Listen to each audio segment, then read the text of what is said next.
has the opportunity to live a healthy, productive life. Ask GatesFoundation.org. From Red Hat, providing enterprise open-source software solutions to companies in the Fortune 500, including airlines, commercial banking, telcos, and healthcare. Learn more at redhat.com. Red Hat. Tried, tested, trusted. And from Whole Foods Market, where yellow signs identify featured items throughout stores each week. From grass-fed burgers to gluten-free buns. Whole Foods Market, committed to quality standards and planet-friendly practices. This is TPD at Alta, with news and information from Georgia Public Broadcasting on 88.5 FM, Georgia State University's WRIS, and WRIS HD1 Atlanta.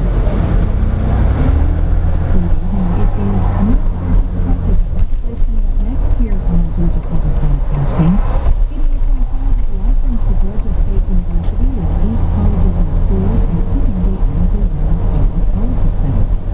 Support for TPD comes from our listeners. Thank you. And Macon Film Festival, July 21st through 24th in downtown Macon.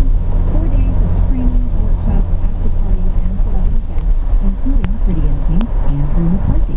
Information at MaconFilmFestival.com. Got a slight chance of showers and thunderstorms tonight before 11 o'clock. It's going to be partly cloudy. That comes with the rain, with a low right around 74 degrees. I'm Tanya Ott. Marketplace is supported by Magoosh. Online test prep for the GMAT, GRE, LSAT, SAT, ACT, TOEFL, and Praxis. Prep smart, go far, and enjoy the ride at Magoosh.com. On the program today, razor blades, some serious ugliness on Twitter, also higher education and big data. From American Public Media, this is Marketplace.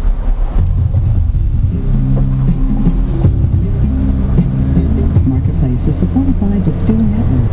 Distill protects web applications from bad bots, API abuse, and fraud. More information on how to secure your website is available at distillnetworks.com. And by ADT, helping protect what matters most for over 140 years. The ADT yard sign is more than a sign, it's a line in the sand. Visit ADT.com. And Insightly Customer Relationship Management. Insightly is designed to help businesses manage contacts, projects, and sales with ease. More information at Insightly.com. In Los Angeles, I'm Carl Roosevelt. Wednesday, 20 July. Today, good as always to have you here, everybody. The economic goings-on in Cleveland, both inside and outside the Quicken Loans Arena, in just a couple of minutes. First, though, how about a little antitrust story, huh? Nothing like digging into the regulatory details, am I right? Out of Washington, D.C. today, this item, all signs are pointing to the U.S. Department of Justice blocking two ginormous proposed health insurance mergers, the $48 billion deal between Anthem and Cigna, as well as the $37 billion tie-up with Aetna and Humana, on the grounds that less competition will drive prices up for consumers. Counter that, the companies say getting bigger is the best way to deliver just what consumers want, higher quality, lower cost care. So from the help desk at WHYY Marketplace's Dan Gorenstein explores the effect these mergers might have on cost and quality of care and innovation in a rapidly changing market. When it comes to antitrust issues, the U.S. Justice Department's mission is pretty straightforward. Lawyers and economists there are basically deal referees. Tim Graney is a professor at St. Louis University School of Law. Consumers have essentially an economic right to a competitive market, and things that distort that are illegal. Now, we don't know for sure what DOJ will do, but it sounds like after kicking the tires, these referees have decided consumers will end up paying a premium on their premium. An influential study shows past insurance consolidation led to average hikes of 7%. Economist Ted Frack at UC Santa Barbara says another thing to consider is insurance giants like Anthem and Aetna are dominating the game.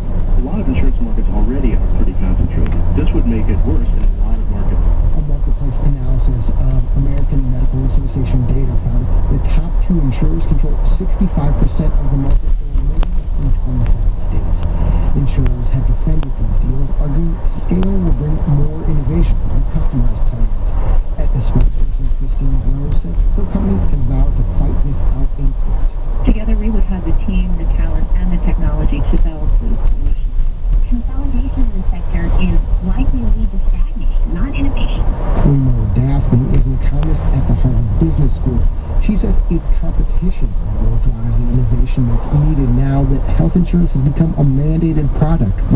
made choices.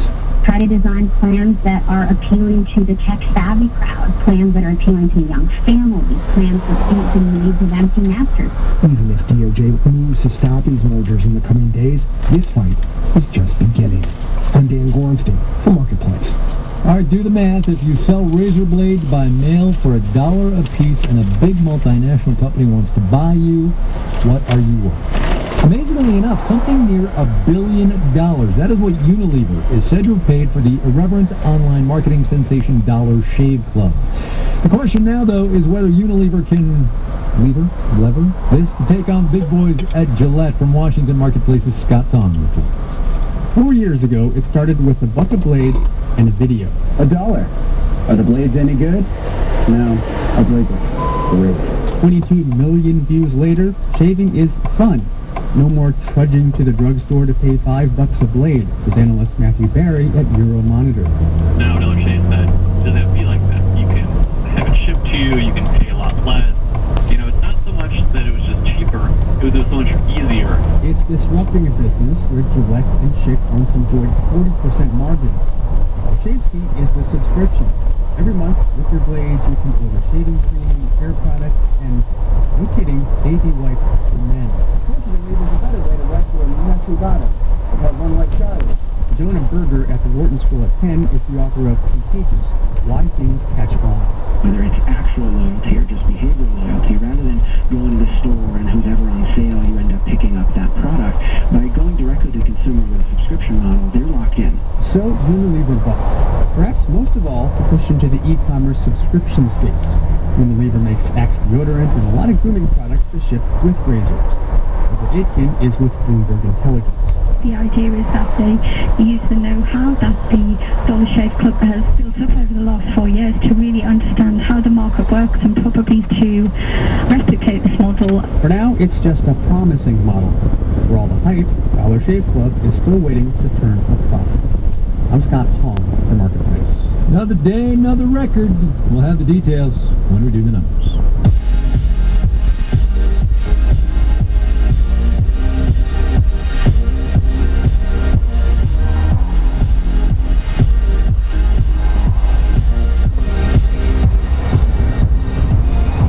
It's day 3 of the GOP festivities in Cleveland. The Republican National Convention will hear from Vice Presidential nominee Mike Pence tonight. It's also day 3 of our pop-up podcast, Politics Inside Out. This convention, politics, and the economy from both the insider and outsider point of view. One of the questions we had for convention goers was this: what is your biggest personal economic concern these days, and do you think Donald Trump is the one to fix it? Marketplace and Nancy Marshall-Genzer waded right on into the crowd to ask. Trade deficits, that is disastrous for our country. So these cheap goods that are coming into this country that everybody's getting addicted to are destroying our country. We need to start doing manufacturing here. We need to be able to start producing. As far as trade goes, are you in sync with Donald Trump? I don't think you can just pull a plug on something like that. We got to come up with a plan that keeps us fiscally responsible and also helps our friends and trading partners. Safety. If you cannot be safe on your way to school, if you cannot be safe in your own home, if you can't be safe on your way to work or at the workplace, what are you doing? You cannot live your life. You cannot produce, you cannot create, you cannot think. And so the second part of that question is Donald Trump the person who can fix that, who can deliver that for us? Of the two candidates we have before us as Americans, he is the better suited to preserve and protect our safety. I think taxes, most especially, letting people keep more of their own money. I personally am a proponent of a fair tax or flat tax. I know they're two different things, but either one would be better than income tax. And do you think Trump is the guy to do that?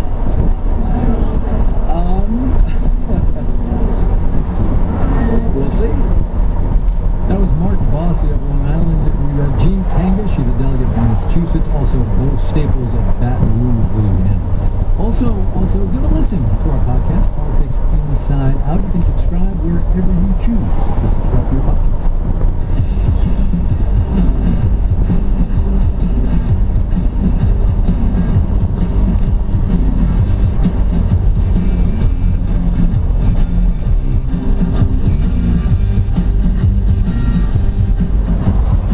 Treasury Secretary Jack Lew is in Athens today, meeting with the Prime Minister and Finance Minister to see what progress Greece has made in reforming its economy.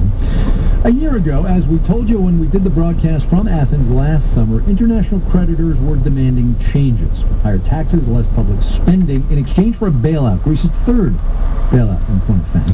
There was even talk at the time, although it seems like long ago now, of Greece being forced out of the Eurozone. While we were there, we talked to a whole bunch of people doing their best to get by as Greece seemed to be falling apart. Marketplace's Stephen Beard went back not too long ago to find out how some of those folks are doing now. A street musician plays a rather mournful tune in Syntagma Square. It suits the prevailing mood. His tin is empty. And across the road, in a flower shop underneath the Parliament building, florist Spiros Kontogiannis voices a familiar lament. Business is bad. I'm on the edge. I think I don't make money. I just survive. But I know next years I will lose. So what will you do then? I don't know. To tell you the truth, I don't know. His flower business has been crushed by ever-rising taxes and shrinking consumer purchasing power. It's like somebody is struggling enough. It's like we have no hope. You cannot live like that. It's a matter of time that many small businesses will close. Greece, he says, is trapped in a downward spiral, locked inside a currency it cannot control, dictated to by its more powerful partners in the European Union. Would you like to pull out then? I think there's no other way right now. There is no other alternative for Greece. I've come a few blocks away from the flower shop for a very different perspective. I see my company grow, so I'm optimistic.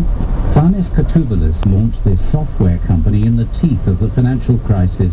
I think this turbulence of the economy and the market is could be an opportunity for some people to take more risks. The company sells software to help small, hard-pressed retailers cut their costs. It's raised $2.5 million in capital, employs 26 people, seems to be prospering, and is planning to launch in the US next year. Katouvalis says the crisis, with its soaring youth unemployment, has been, frankly, a boon. Because you have a lot of talent, a lot of young web developers, and the payroll cost is almost half of what we would have to pay in New York, for example, for an engineer. Greece clearly needs more young entrepreneurs like Katouvalis, many more. As the crisis grinds on, youth unemployment still runs at more than 50%. In Athens, I'm Stephen Beard for Marketplace.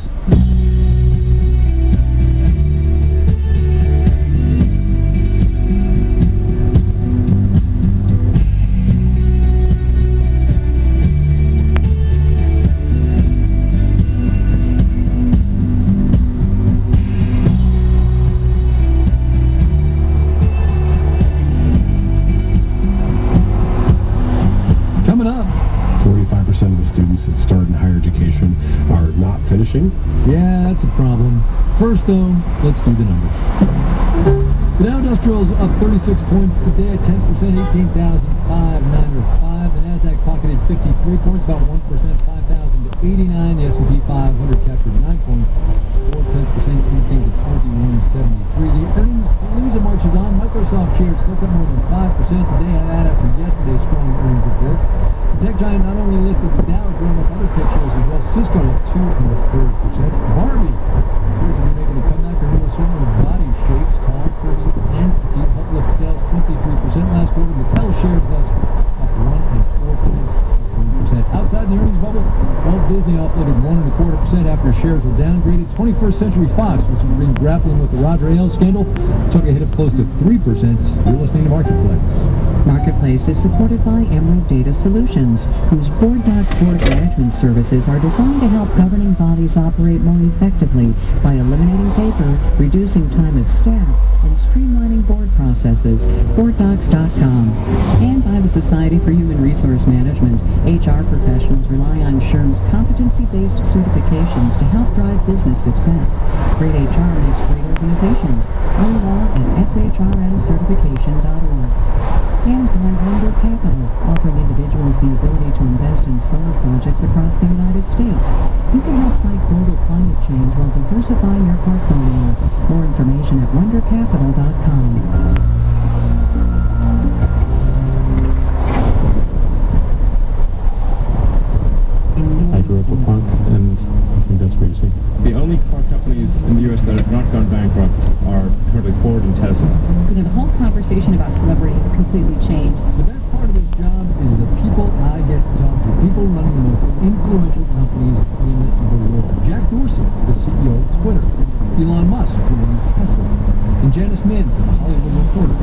Hear my conversations with all of those people and many, many more in the Corner Office podcast. Want to get social with Marketplace? Connect with our hosts, reporters, and producers online. Tell us what you think about our stories or suggest your own. Follow us on Twitter at Marketplace and like Marketplace APM on Facebook or Instagram.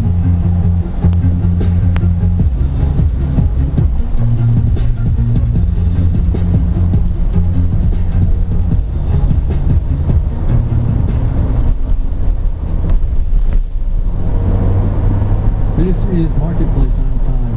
Leslie Jones should have had a really good weekend celebrating the release of her new movie trailer.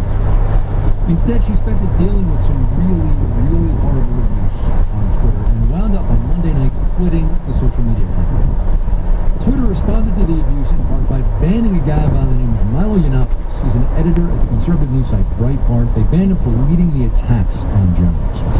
Yiannopoulos had been heckling his way toward banishment for a while now. His account had been suspended a couple of times, but in a parting shot yesterday, he claimed that Twitter would suffer for what he characterized as its attack on free speech. And that gets us to this. Twitter is really still trying to figure out where it stands. For its original ideals, or with its bottom line. Marketplace's Sabrina Benisher has that story. The messages that Leslie Jones received on Twitter were beyond racist and sexist. It really doesn't even begin. As Jones said in his final tweet, all this because I did. This is the ugly side of the same free platform that facilitated the Arab Spring and hashtag Black Lives Matter. Twitter has talked big talk about free speech before. It's saying it in their corporate identity. Sarah Jones is a lawyer and contributing editor at Motherboard. The free speech wing of the Free Speech Party. That's an actual Twitter executive. But over the years, Twitter's initially sparse terms of service have become much more restrictive. Lawsuits, terrorism, and most visibly harassment have all chipped away at Twitter's original Wild West approach.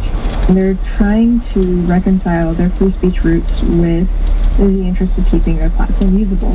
For some users, like the band editor Milo Yiannopoulos, free speech is paramount, but the majority of Twitter users probably are not as vested in that.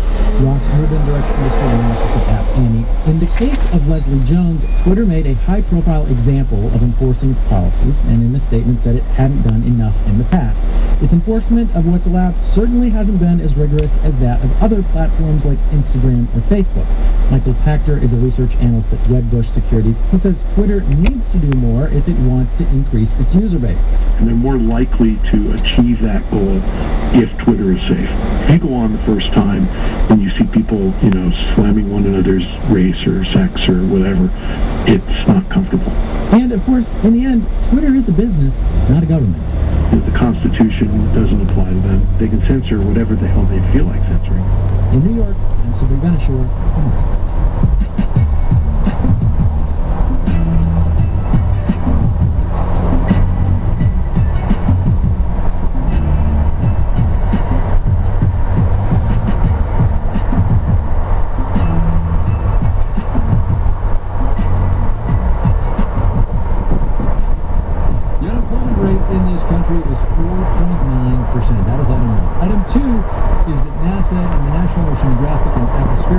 Confirmed yesterday that the first half of this year has been the hottest the planet has ever seen. You roll those two into one and you get, among many other things, yes, but for our purposes today you get this. Landscaping companies say they are having a real tough time finding American workers to hire, especially for the jobs that by definition have to be done outside in the sun and record heat. Alexia Fernandez-Campbell is a staff writer at The Atlantic. She wrote all about this recently. Alexia, good to talk to you. Thanks for having me. There is a fact of immigration law, a quirk in immigration law that we need to discuss here. The difference between H-2B visas and then H-2A visas, right? Right. So I think what, it's probably most well known as the H-2A program. It's the agricultural temporary guest worker program. It's always up in the immigration debate. There's farmers saying that they don't have enough people who want to be outside picking vegetables or peaches, and that is probably the best known guest worker program. But this one, the H-2B visa program, is not as well known, and it's really also temporary. It's for businesses that need seasonal work, but it's not out in the farm.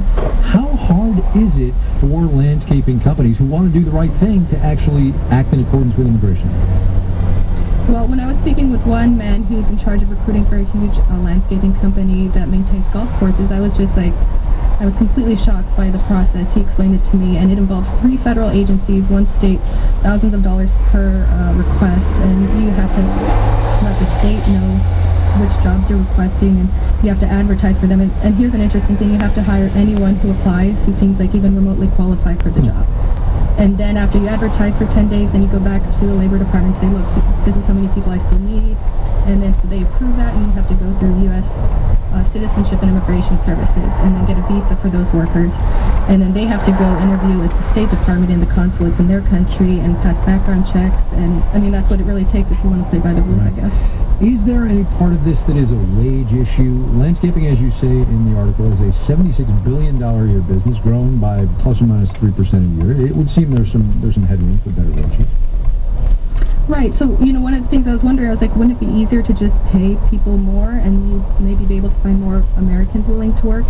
And that didn't seem to be a popular solution, especially with one of the recruiters that I spoke to, and he said, well, we're already paying twice the minimum wage, which is $15 an hour in one case, and we have to stay competitive, but I don't know, maybe it would be easier to just pay, instead of $15 an hour, maybe $20 an hour. Well, and then that comes to the Americans who want people to mow their lawns and do their landscaping. I'm not talking just the professional landscapers on golf courses, but as you say in this piece, Americans spend $600 a year to have somebody mow their lawns. Yeah, I was surprised about that. I mean, I definitely don't, spend that much money. My husband does that, but I didn't realize that many Americans were just deciding, you know what, I'm not going to mow my lawn, I'm going to have someone else do it, and then so it creates this demand for landscaping jobs that apparently the labor force can't fill. Right, and Americans apparently are not willing to pay more, right? Apparently not. Alexia Fernandez-Cabell writes for the Atlantic magazine. The piece is called "Many Americans Want to Work, but They Don't Want to Mow Lawns."